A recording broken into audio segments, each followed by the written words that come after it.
Hello and welcome to Other Voices, brought to you by Peninsula Peace and Justice Center. I'm your host, Paul George. For this month's episode of Other Voices, we have been planning all along to take a look at the impeachment process, knowing full well when we booked the program several weeks ago that we really couldn't predict where it was all headed. As it turns out, it was all headed for one big major day of breaking news, and that would be today, December 3rd, right when we're sitting down to tape the episode. The Democrats and Republicans have each released their dueling reports from the Intelligence Committee. The Democrats saying that Trump abused his power, the Republicans saying Trump is simply an anti-corruption crusader. We'll talk about those reports. What happens next as the process moves first to the Judiciary Committee for a probable vote on articles of impeachment, and then to the Senate for a trial. And we'll talk about another important player in this scandal, the country of Ukraine, which is poised for its first direct talks with Russia, the country which invaded Ukraine 5 years ago. Ukraine has suddenly found itself smack in the middle of a U.S. political storm. Joining me to help us through these inquiries, I'm pleased to welcome first Jane Curry, professor of political science at Santa Clara University. Professor Curry specializes in comparative politics with an emphasis on post-communist states, as well as democratization, media, and political activism from elections to protest. She has published 10 scholarly books and is currently working on a book based on her research on mass demonstrations in Ukraine and Georgia. Janie, welcome to Other Voices. I'm glad to be here. Thank you for coming down. And just to my right is Mathew Harrigan. Mathew is a lecturer in political science at Santa Clara University, where he teaches courses in U.S. politics, including Congress and the presidency. His research focuses primarily on the U.S. Congress, the legislative behavior, or misbehavior in some cases, of its leadership, and rank-and-file members and its intersections with other aspects of American politics. Matt, welcome to Other Voices, and thank you for taking the time. I'm always pleased to welcome new guests for the first time to Other Voices. I'm going to start with you in this. You know where I wanted to start? I know you two did a similar presentation. I stole your title, Impeachment 101, at Santa Clara University about a month ago. That's how I knew to contact you. I'm wondering how the students are they really paying attention? Are they seized to it? How was attendance at your forum? Attendance was good. I will say that the one thing I hear from the students is they are kind of fatigued by this at this point. A lot of them say this has gone on the whole time because it started at the beginning of our quarter, our academic term. So this whole term they've been hearing about it, and reading about it and hearing me talk about it. And others. You talk about it a lot in class. Yeah, I mean, in American politics courses, it's relevant. I mean, where else are they going to discuss it? So some of them are tired of hearing about it. With that said, it seems like it's a fast process. Relative to what it could be. So we'll talk about that speed. What's your observation of? You know, I was had just graduated. Well, I was graduated from college when Richard Nixon was impeached, and I remember being obsessed with watching every minute of it. And I don't have a sense that these students are as politically frenetic about it and worried and engaged as much as we were way back when. When Richard Nixon was being impeached for what now looks like a petty crime and misdemeanor. I think they hear about scandal so often, they're kind of numb to it in a lot of ways. That's kind of true just outside the impeachment process. There's just always something with this administration. I think students and all of us are going through a certain amount of Trump fatigue. Burnout. Yeah, burnout. So, well, let's start with these reports that came down today. I'm sure you didn't have a chance to read the 300-page one from the Democrats, and the Republicans was 150 or 200 pages, but I've been trying to read as many summaries as I could. And let's start with kind of the takeaway from the Democratic report, which was passed by the House Committee today, Intelligence Committee, and sent over to the Judiciary. We'll talk about that process. From the report, it says, quote, "The impeachment inquiry into Donald J. Trump, the 45th President of the United States, uncovered a months-long effort by President Trump to use the powers of his office to solicit foreign interference on his behalf in the 2020 election." And a lot of straightforward, just he's guilty kind of statements in there. What are your initial takeaways from what you've been able to glean from this report? Well, there's two sets of charges, right? Alleged in the report. The first, the abuse of power, which fits in line with what we'll hear about tomorrow in terms of an impeachable offense. So a misuse of power, using the presidency for personal gain.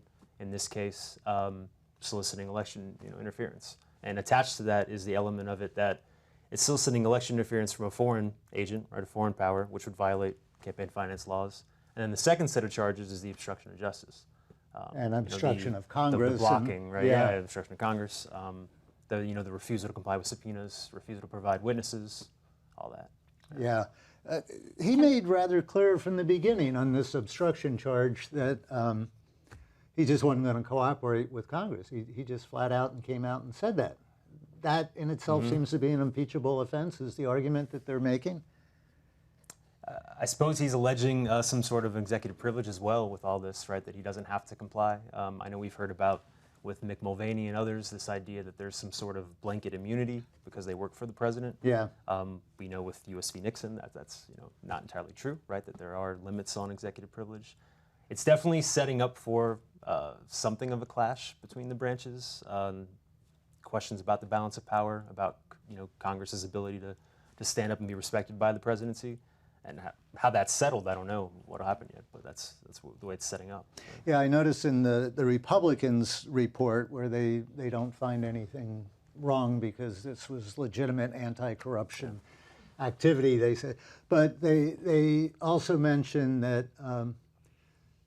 Well, two things. They say in their report that none of the witnesses that testified in public over the last few weeks had, or very few of them, had direct communication with the president, to which people point out the people who did have direct communication with the president weren't allowed to come and testify. But in terms of that, they said the president was justified in blocking their testimony because it's a sham investigation. Is this... It sounds like circular logic to me. Is this what we're going to be hearing for the next month or so? It's a sham investigation, and the Republicans should be quite happy to participate and show that it was a sham and that there's an alternative. So I would like to go through and tell me if you agree or disagree. First, I took away from the report three main elements: abuse of power, which you mentioned, obstruction of Congress, and also compromising national security. And I don't know if they threw that in politically or if that's an impeachable offense. I mean, that's the primary duty of the president, is to protect our security, but... An impeachable offense is whatever the House decides is an impeachable offense. I mean, basically. Talk about that a little bit. Well, there's a lot more to it than that, I guess. Yeah. But the Constitution gives the House the sole power of impeachment, so they determine the process. Constitution doesn't say anything else about that. It tells them that they can impeach a president for, bribery, treason, and other high crimes and misdemeanors. The term high crimes is what we need to focus on in here, right? Although there's some discussion that there could be a bribery charge related to the withholding of the funds from Ukraine. But high crimes is probably the focus, and the generally accepted sort of understanding of high crimes goes back to the way British Parliament and British law conceived of it before the founding, which is crimes committed by those in power, like against the polity, right, against the people. So the high is the position. Exactly, right. It's not like severe illegal things. It's more crimes by those in power, abusing power, violating the public trust, as Hamilton put it in Federalist 65. So the offenses are political. And are determined by the elected representatives in the House. They're the ones who judge whether some public trust has been violated. So, okay, it's up to them essentially, I guess. In terms of the president jeopardizing national security, I guess Professor Curry would know more specifically about that than I would. In terms of the importance of Ukraine and the aid there, and sort of the disregarding of norms when it comes to relating to other countries. Yeah, when we focus on Ukraine, we'll get into this U.S. national security as part of that, because that's why we've supposedly been helping Ukraine. But let's stay on just these reports today. Anything else that stood out to you that was a surprise or anything? The call logs that we had not heard about before, right? That was the big takeaway on the cable news that I was watching today. Yeah, and, give some detail Twitter. on that just in case. So we did not know that there were records of Rudy Giuliani's contacts with the Office of Management and Budget, which we now have records that show he called them 8 different times on the day that the ambassador to Ukraine was fired, right? Marie Yovanovitch, who we heard from in the Intel Committee.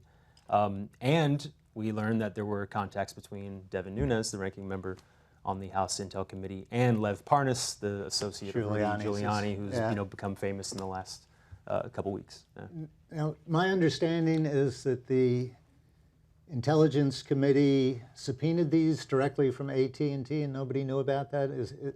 Do we have that right? I don't know. It doesn't seem clear where they come I haven't from. been able to follow up on that. I don't know exactly when they acquired that information. If they had it before the hearings, they did a good job of keeping it secret during the hearings, right? Yeah, they sure did. And then Devin Nunes shows up, and the ranking Republican on the House Committee is also constantly phoning Giuliani, Parnas. Is he in trouble? Well, you study Congress. Is this an ethics violation of some sort? It could be. It could be. Adam Schiff today did not go so far as to say that he should recuse himself from the remaining proceedings. That he should. So, I don't know. I don't know if they're going to pursue some sort of investigation there. There is a bipartisan ethics committee that could look into that. I don't know whether they would or not. It doesn't necessarily pertain to. Maybe his role as a member of Congress, it's more kind of a separate thing. I don't know enough about, since that came out today, I don't really know exactly. It's something they'll have in their back pockets for somewhere down the line. Yeah. Anything about the Republican report? Have you even bothered to read up on that? I mean, it's... Well, they are asserting, as you said in the open, that the president had concerns about corruption in Ukraine, and that he had expressed these general interests, and that he was seeking to pressure the Ukrainian government to combat corruption in general. I personally don't recall Donald Trump being an anti-corruption crusader, but maybe he is. That's the assertion they're making. That's the assertion that they made during the hearings. Yeah. So it seems to be that they are not disputing the facts, right, of the contacts, because they can't. I mean, the White House released a summary of a transcript. So they are trying to spin those facts, which you would kind of expect, I suppose. So they're now at, all right, he did it, but it was okay, it was part of his job. Their best defense is probably that he did it, but it's not impeachable, and that it's within his powers as president to do I so. suspect when we talk about the Senate trial that maybe that's what senators will end up saying. I would think so. It doesn't reach the level of... All right, let's bring Ukraine into this, the other major player. And I guess, first of all, I'd like to ask you to just kind of put Ukraine into a broader context of the political tides in Eastern Europe, and then bring it up with the relationship with the United States in more current times. But well, Ukraine was part of the Soviet Union, and the Soviet Union fell apart in 1991 after the communist hold on Eastern Europe had fallen apart 2 years before. And that was a shock, and particularly for people like Putin, who had been in the secret police, and Putin was working in Germany when the wall came down in East Germany, which was sort of 30 years ago as of last week. yeah. And I think Putin has been very focused on making sure that this kind of thing never happens again. One of the things I think that's important to remember about Ukraine is that Ukraine is a symbol and a really case in point of how far Trump has gone away from normal American security regulations. When I was working in this area and going back and forth, I would have lost a security clearance, a very low-level clearance, if I had done the kind of communications he has and asked people. Ukraine was very important to Russia. What is an area, Kiev was considered by the Russians the basis for where the Russian identity began, as well as where the Ukrainian identity began. There are two parts of Ukraine. One is in the eastern Ukraine, and that's an area of oil and gas mining. And it's also an area where there are a lot of Russians and Russian speakers in Ukraine. And most of the Soviet Union has been really mixed between Russian speakers and people who speak the language of the particular republic or now country where they live, because Russians were sent all over the Ukraine to During be the Soviet era, yeah. big guys on the front. And many of those people wanted to stay in Ukraine. In the eastern part of Ukraine, there was always this prevalence of wanting to speak Russian. Now, Ukraine is the first country since World War II that by force, its boundaries have been changed because Russia claims ownership of Donetsk and the Donbass region, this mining region. And also, before Russian troops were sent into Donetsk, where there's still a kind of civil war going on between the Ukrainians who are still there and Russians and the Russian troops that are stationed there. But before that, Russian troops took over Crimea. And Crimea is very significant to American security too, because it's the entry point to the Black Sea, and we have ships in that area, military ships. So it really makes Russia much stronger now that they've taken over the Crimea as well. And those are two border changes at a time we haven't had one for a very long time. Ukraine is a country that went through the hardships, and it really was a tough time when the Soviet Union collapsed. And it's a funny story, and there's a mixed perception about the West, because right after the collapse, all of a sudden it was like a gold rush of Western business people going there and starting businesses. But for Ukrainians and for Russians in Russia and people all over the Soviet Union, to go and see all this stuff in the stores when they were used to empty shelves and prices that were very low on whatever there was, and also stuff of very low quality, I have to say, that seeing all this Western stuff they couldn't afford made them feel like democracy made them very poor. And it also encouraged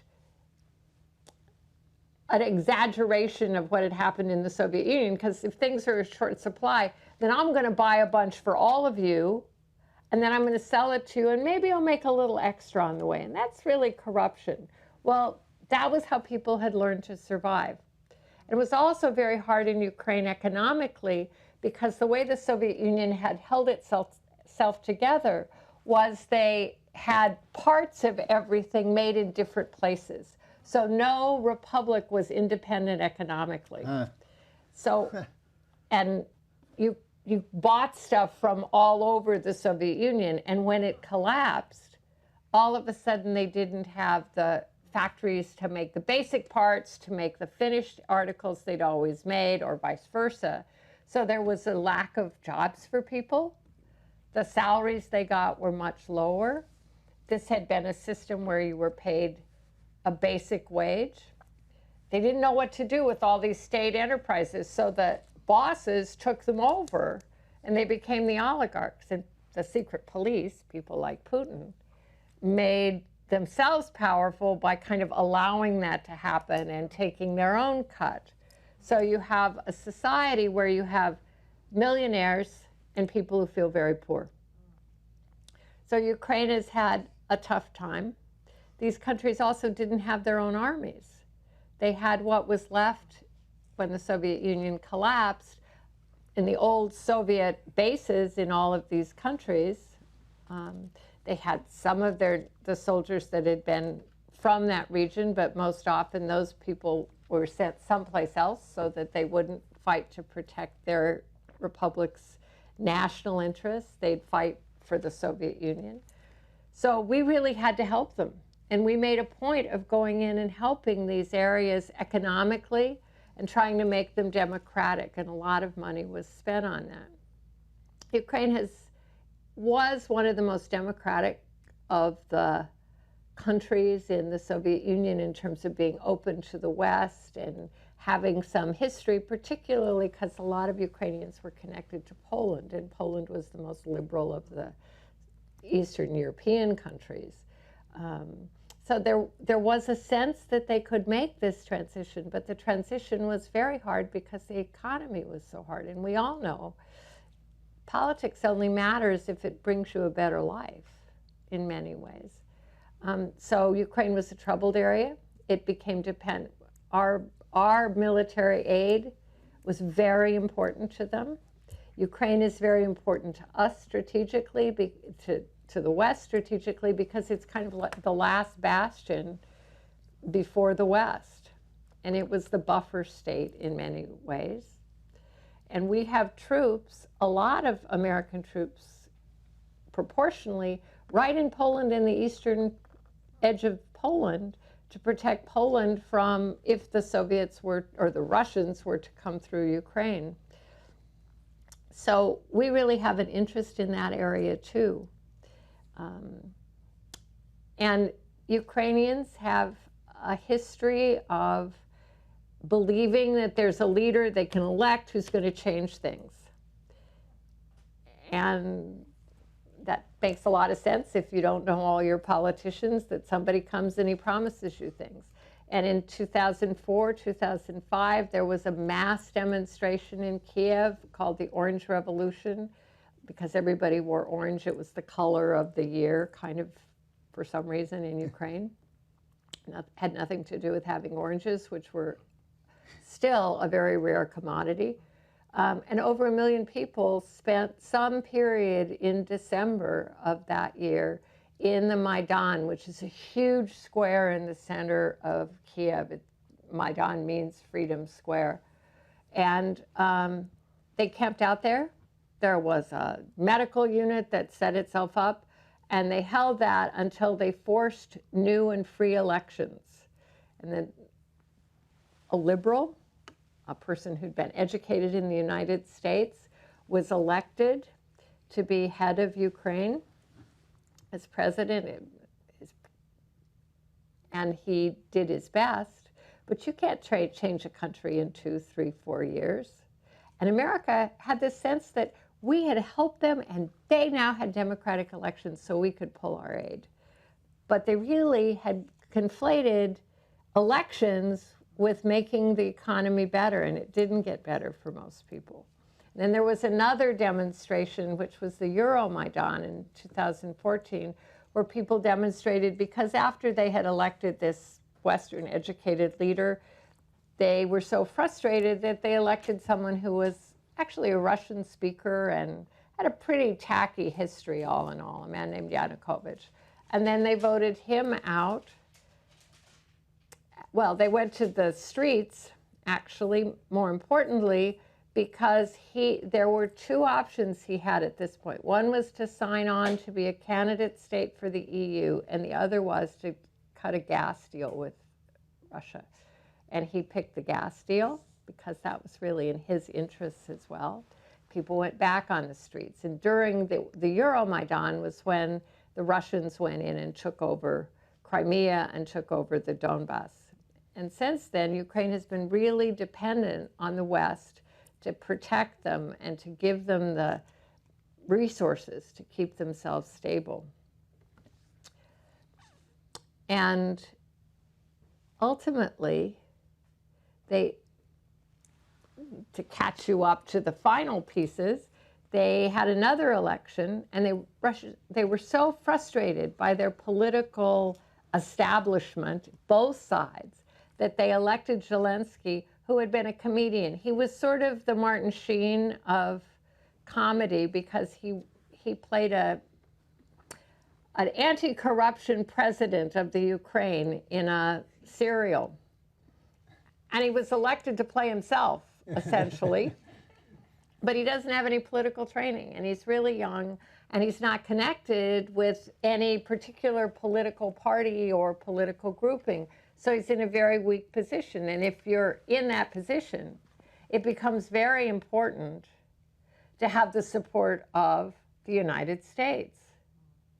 And so he desperately wanted to meet with Trump in the White House. That hasn't happened. Trump wanted something for it, which Zelensky didn't seem at all willing to give either. So it's in a very difficult position now. It's to hold up military aid when you're afraid of Russian potential intervention makes people nervous. But I would also say that what's important is that this is a demonstration of many other things Trump has done that are not normal for politics with people who aren't our friends. Trump has been buddy-buddy not with the liberal politicians in the West, the leaders who are democratic.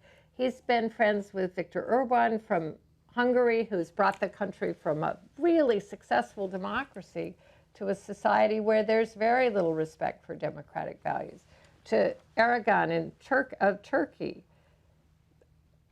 If the Poles didn't hate the Russians so much, I'm sure he would be friends with the current regime in Russia. He has met with Putin and done things that we would not normally perceive were legitimate, like have private conversations. Now, there are always translators in these conversations, and the norm is that the translator's notes, which are pretty detailed, are then passed on immediately as they walk out of the room to federal agents who take them and put them in the National Archives. But they get opened fairly quickly. Trump has taken the notes from the translators and not turned them over. So we have no idea what's been said. And Trump has had in the past real interest in building a Trump Tower in Moscow. And it's very difficult unless you do something for those people who control where Trump Tower or where a building is built, for somebody to get permission to build a building and to hire workers and to do all those kinds of things. And Putin really controlled that and still controls whether he can build Trump Tower. And he's continued to pursue that potential issue for when he ceases to be president. And his children have gone to check about Trump Tower, and there's been discussion, which doesn't seem to be apocryphal, about how he wants to give Putin the sort of penthouse apartment, which he thinks is going to be worth $5 million. And it's all funny at a certain level, but imagine the kinds of trade-offs that he may be willing to make. And I'm wondering what this does to Zelensky. You pronounce it Zelensky, is that? Zelensky. Zelensky. Here he is, a reformer, apparently really committed to reform, popularly elected. What does getting drawn into this do to his position politically with his own constituency? Well, I don't think it makes him look particularly good, but I think he has been fairly cautious about making any commitments to Trump. And he seems to have been cautious about saying anything since this has all come out public. Well, he's in a tough position because anything he says, Trump can say isn't true. Anything he says that involves some sort of deal being made implicates him in a very negative way. And he's a very young politician who doesn't have a lot of experience. I think he's been rather he's been very careful about what he said, but he's hardly said, oh yeah, we were willing to do it. And imagine how it makes him look as a politician that an American president would hold up military support and he wouldn't be able to push the issue. Yeah. So one other critical aspect here that is coming down with all this timing coincidence of things is that just a week from tonight, actually 6 days from tonight, Putin and Zelensky will be having their first face-to-face meeting in Paris next Monday on the 9th, I believe it is. What does this whole brouhaha around this impeachment scandal and Ukraine getting pulled into U.S. domestic politics, does that have any effect? It seems like Zelensky, first of all, goes to a meeting with Putin with very little leverage. Does this put him in an even worse position vis-a-vis I think Putin? it puts him in a worse position because in the old days, the Ukraine was really supported by the U.S. And we used to do things like sanction countries who harassed other countries, sanctioned Russia particularly, or the Soviet Union. Well, Zelensky has no friends in that political context like the United States to say, it's important that you respect our boundaries. It's important that you negotiate with us. Putin knows he's got, as far as I can tell, he knows he's got Trump on his side, or at least got Trump in a position where there's not a lot else he can do. So Zelensky doesn't really have allies. And the West Europeans have been reluctant to send their own troops into the Far East to the border to challenge Russia. They remember what Russia did during World War II to them, and that was not a pleasant picture. Is Europe sending any kind of financial aid? What's the story there? Europe has been sending a lot of financial aid over the years to Ukraine, in part because it's to their advantage to make living in Ukraine decent enough that Ukrainians aren't trying to immigrate to Western Europe, or many Ukrainians, there's not a flood out. And ironically, Ukrainians now go to Poland and work there as manual laborers. So as Poles used to come to the United States to work, Ukrainians are now going there because that money means so much to them. Just the money they earn, and it's very little, trust me, from taking care of old people or children or doing the tough road work. So that there's real poverty in Ukraine, and Western Europe has been reluctant to get dragged into that. As I said, partly because they don't want to get dragged into a battle directly with Russia. And secondly, because it's a kind of never-ending stream. So Ukraine is really stranded without U.S. help, and both in terms of NATO and in terms of the European Union and the United States, we've always been the ally that they could trust and work with and cooperate with. And now there's really no predictability about America and where it stands and what it's going to do. Which brings us back to impeachment, which is why we're here. Thank you. That's a really good overview of Ukraine and the role it plays and what Trump's finagling has, the very difficult position it has left Ukraine in, difficult militarily as well as economically and politically.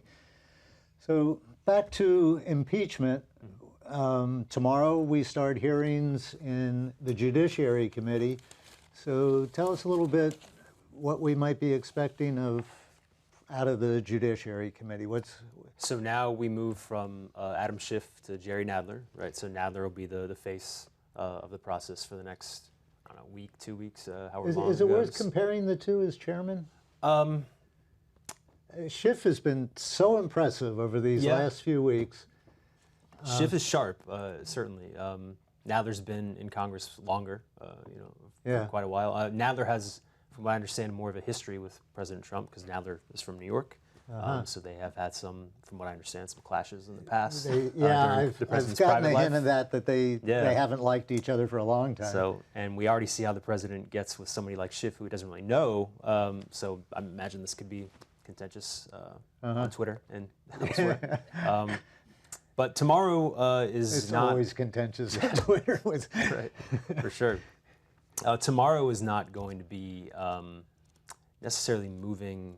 We're not going to learn new things about what happened tomorrow. They're not witnesses. It's expert testimony. Legal experts, law school professors testifying about the meaning of impeachable offense. What are high crimes and misdemeanors? So what is bribery? Some what is of treason? what you were hinting around at. But except they know a lot more about it than I do. and they'll have more than an hour TV show. Absolutely. They'll have all day to deal with. And also, from what I understand, they're going to get into the question of, is what the president has been accused of, does that rise to the levels of these terms? So not only what do they mean, but do these actions rise to that?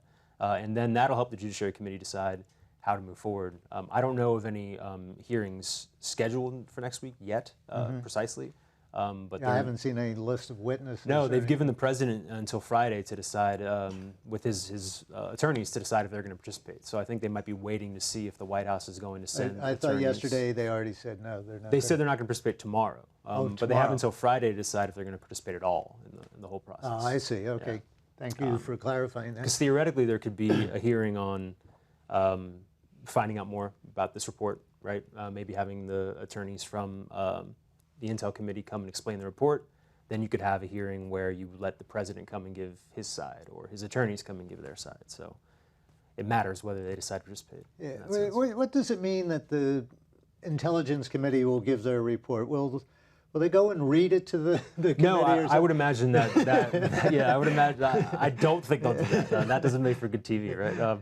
I think they will have the attorneys available to maybe answer questions, right? To explain, maybe give the executive summary, submit that, and then read a summary of the summary, and then maybe ask questions about places where there are new items or items that are unclear. Try to pull out key lines that they want to pull out. Yeah. That kind of stuff. Yeah. I'm not familiar with most of the people on the list for tomorrow. They're all legal scholars, constitutional scholars. But I have heard speak. Pamela Karlan from Stanford University is one of the people. And she is really good, very impressive. I've tried to get her on this program, but couldn't, unfortunately. Just a timing thing. It's an impressive list, including one witness who testified during the Clinton impeachment. So it should be good for anyone interested in the academic side of this. It should be interesting. Yeah. So there are some questions. The Judiciary Committee will review the Intelligence Committee report and decide whether to write articles of impeachment based on that.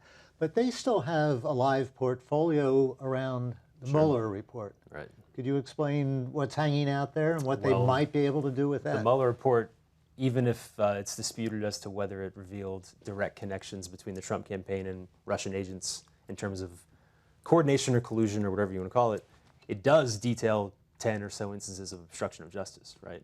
Actions the president took to stymie the Mueller investigation. So with they could Mueller bring that very back. strongly hinting that it's now in Congress's court to Right, and couple that with the report we just got today, and you have more acts of obstruction. So they could theoretically create a charge around a long list of obstruction.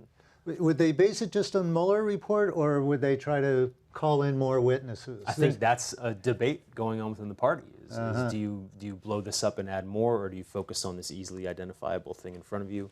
Do you call back you the Mueller focus on the report? politics of all this. What's the smart politics for them to do? I don't know if they figured that out, right? Because the Democratic Party overwhelmingly, and voters in the Democratic Party overwhelmingly support moving forward, impeaching the president and removing the president. Independents are divided, right? Just under 50% on average in the polls support moving forward. And Republicans, it's 10, 12%, something like that, supporting it. So it depends on where you are as a member of Congress. There are some members of the House who just won Trump districts in 2018 who are probably lucky to win those. They probably won because it was a midterm election and because the president's voters weren't there, fired up the way they were in 2016. So they're worried about 2020.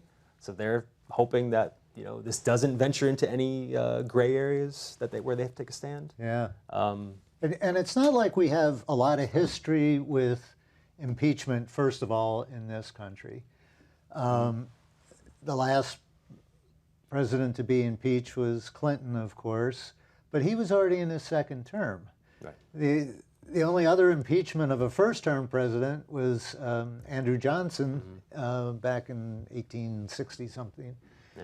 And his party didn't want him to run again anyway, and even though he was not found guilty by the Senate, he did not get the party nomination that summer. Yeah. So the politicians who are trying to figure out how this is going to affect the electorate have nothing to look back on to say it'll move the polls this way or move the polls this way. The Clinton example is it's just so different. It's such a different case too. It was like you said, a second-term president who had high approval ratings.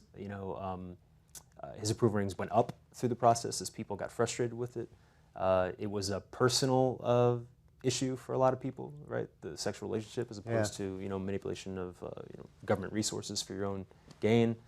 The Nixon example happened during a time of entirely different partisanship in this country, right? Polarization was nowhere near what it is now. You had a lot of moderates. You had split ticket voting across large chunks of the country. So there's nothing comparable to this, really. Yeah. But Matt, it's so hard for me to understand because what he has done, if you look at the security of America,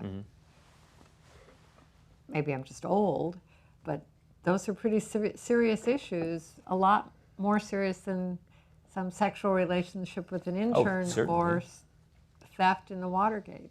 And it's really surprising to me that the Republican Party, which used to be sort of supportive of protecting American interests, has lost interest. I think because of polarization, a lot of people look at the other party as being worse for them than what those actions might be. So they say, I'll take these actions if it gets me my judges and my tax cuts and that kind of stuff, rather than having a liberal in there who they feel will undo the things that they would like to see. Yeah, the polarization is really a key part of this story, isn't it? For sure. And I think communism was perceived of, we were really taught that communism was a real danger to us. But there was a period when we all thought, oh, the Russians, they're becoming democratic and they're capitalist. And it's hard to believe, though, that people can't see through Putin and see the danger there. Like Tucker Carlson on Fox News. What's wrong with Putin, he says. So there's another kind of line going through here. Trump is losing a lot of court cases in various district courts and appeals courts, and his the former White House counsel Don McGahn is being told he has to go testify. Is there any chance that that will work its way through in time? That the Judiciary Committee, I mean, he would be a big fish to catch and have come in to testify. But I don't have a clear sense of. Even when the courts move quickly, they move slower than a congressional process can move, right? Because they have to move slowly to allow people due process, to allow attorneys time to draw up cases, to do the research that's necessary. Same for the judges at the appeals level to reach decisions, and clerks to work, and all of it, right? It takes time, and the Democrats don't have a lot of time because they don't want this bleeding into the primaries and giving the president, another thing to stick to them while they're trying to decide their nominee, and making their nominees take stands on something that might end up being a losing cause. So that's why they don't want this to go into the primary? And that's why, and then that's also why the Democrats aren't, I don't think, fighting a lot of these things in court, right? John Bolton says, I'm not going to show up. They're like, all right, fine, we're not going to, fight this, right? Or Mike Pompeo, or Mick Mulvaney, or the long list. And also, if you reach the top, the Supreme Court, the likelihood there's going to be a decision against Trump because he's packed the courts. Remember? Well, that's true. That's the true. Republicans wouldn't. I don't imagine that John Roberts would. I feel like I have some faith in John Roberts to decide I a hope case you're like right. that in the proper direction, whatever that may be. The place I find some optimism is that the opinions by the federal judges that have been coming down have been so strong that the White House's argument is just ridiculous. This total immunity. A lot of it's in New York City, New York courts, which are really liberal too. Yeah, there's. I think the claiming of a blanket or total immunity is the kind of language, though, that even the Supreme Court, I don't think, would abide by that. I can't speak for, say, Clarence Thomas or Neil Gorsuch or Samuel Alito, but I think the others, I think we have a sense that they might not like that language because it goes directly against the U.S. v. Nixon precedent and other times where we've seen some limits put on presidential power. Yeah. Now, just hypothetically, say these things work their way through the courts and all these people are told they have to come testify 3 months from now, and Trump has already been impeached and acquitted by the Senate. He could be impeached again on new charges, couldn't he? Yeah, sure. Sure. I don't think the Democrats would want to go through that. But Probably not. There's no, you only get one try, or there's a time limit or anything on impeachment. The Constitution doesn't say anything about No, they could certainly hold hearings and bring them forward. I suppose there's a question of whether or not then, if the process is over, whether there's the same urgency that the courts would have seen in making them testify, compelling them, if that still exists. But the president today did say he wants them to testify, right? He said that. He's been saying that a lot. Right? He said, "Oh, I wish that Mike Pompeo and others could testify, but this is an unfair process, so I can't take part in that." My hands are tied. Right. Okay, so let's assume they're going to continue on this speeded up schedule and take a vote on write articles of impeachment, and take a vote sometime before Christmas, and then we move to the Senate for a trial. Can you explain briefly what we're going to see, what that process is over in the Senate? So the Judiciary Committee would, determine however many articles they want to move forward, right? And they just need a majority in the committee. And the Democrats have a clear one, so they could even take a couple of defections if necessary, if it happens, and send those to the floor of the House. Then the House just has to, again, have a simple majority to approve those, and they charge the president. Those charges go to the Senate. The Chief Justice would preside over a trial. Someone in the Senate could motion to dismiss the charges after they summon the president. Let me just go back to this sec. Preside over the trial. Will this look like something like we've seen on TV? It could. Again, the Senate decides. The Senate they're going to make the rules. Yeah, it's in their court, right? They get to determine these rules. They don't have to follow the same rules they followed with the Clinton impeachment if they don't want to. I mean, those aren't in the Constitution or in law. Those are in the rules of the Senate. So they'll decide what the rules will be in terms of timing, in terms of witnesses called and any evidence discussed, all of that. But in the Senate, the Republicans will have the say on what the rules are because they just need a majority for the rules. Yeah, just a simple majority for setting the rules. I read a really interesting sort of what if sort of thing from a constitutional scholar who pointed out there is nothing in the Constitution that would keep the Senate from including in one of these rules that they could have a secret ballot when it came down to it. Sure. And that might free a lot of Republican senators, if they could vote secretly, to vote in favor of conviction. Good. I think there's really a possibility of that. It doesn't seem to me like it the could American also free people, someone in a swing state to vote with the president, couldn't it? I mean, by the same logic, right? Yeah. So I also don't think the American people would put up with a secret vote. But I thought it was. So, have you seen any discussion of how they're going to structure these rules, or for the Senate trial? Yeah. Not yet. It just Mitch McConnell has said that he will have a trial, right? So he is not. There was some talk that he could potentially decide not to, since he's decided not to do things like take up Merrick Garland's nomination, things like that before that we assumed would have to happen. But he said he will, and the president claims publicly that he wants, a trial. He wants the ability to defend himself. So I would assume it'll proceed somewhat the way it did in the Clinton trial, where you have the House managers make their case as the prosecution, and then the president has attorneys who defend him, and then the senators can ask questions after the opening actual attorneys or senators that? The president can have a defense team, yeah. Because the Senate is the jury. They're not the defense attorneys or anything like that. Okay. Yeah. They serve as a jury pool. Do individual senators get a chance to ask questions? They can ask questions of the two sides, of the House managers and of the defense attorneys. They can ask them if they decide to put on the rules. They could, right? Yeah. And then after that, there could be a period with witnesses and with discussion of evidence, that sort of thing. So they could theoretically call some of these people we haven't heard from, or call people we have heard from, and question them again. That's true. It's not limited to who's already testified. Or make the really bold move of calling Adam Schiff like they've talked about, which would be really bizarre to call a member of the other chamber, but it's been discussed too. So. And of course, they're making the rules. We've only got less than 10 minutes left, but if anybody in the audience has a question or a comment, just hold up your hand so Julia can find you. And Come on, I assigned you all 3 questions to ask before we started the program, and you're all just sitting there on your hands. Okay. There's another piece. Imagine how we look to the rest of the world. Most of the rest of the world has a parliamentary system where it's very easy to put out a leader if he does something wrong, or the infamous vote of no confidence. A vote that of we, no confidence. We see a lot, yeah.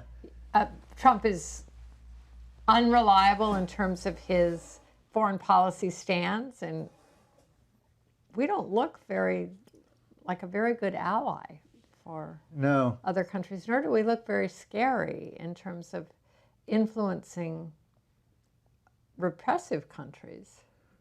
Yeah, and I know a lot of Republican senators must be really agonizing over some of Trump's foreign policy things because it flies in the face of their longstanding positions. And they voted to like confronting arm Russia. the Ukrainians. Yeah. And to they sanction voted Russia for that over it. Yeah. amount of money to send the weapons. Even just in terms of the separation of powers, I think there are a lot of members of Congress, even if they think this is a political loser, you have to do something to safeguard the place of Congress in the constitutional order, balance, to not let presidents to just sort of run amok. Right. There's supposed to be equal branches, is what we're taught from grade school. Okay, we've got an audience question here. Go ahead. Yeah. Hold the mic right up there. Okay, so I remember the Nixon impeachment, and it was all incredibly riveting to my parents and stuff. And then they found a smoking gun, which was a tape, and all of a sudden it was clear what had happened, And then, when it was Clinton's turn, it was the problem was that he shot his wad, and then people had to have a big discussion about what is. And, that was kind of when I learned a lot of people was listening as I'd go to the store. Is there a question at the end of this? Kind of. Please, we're getting short on time. And then now it's it's not a private issue that we all feel the same way on. It's it's Ukraine, and Trump cares about it, but I think climate change is a much bigger important problem.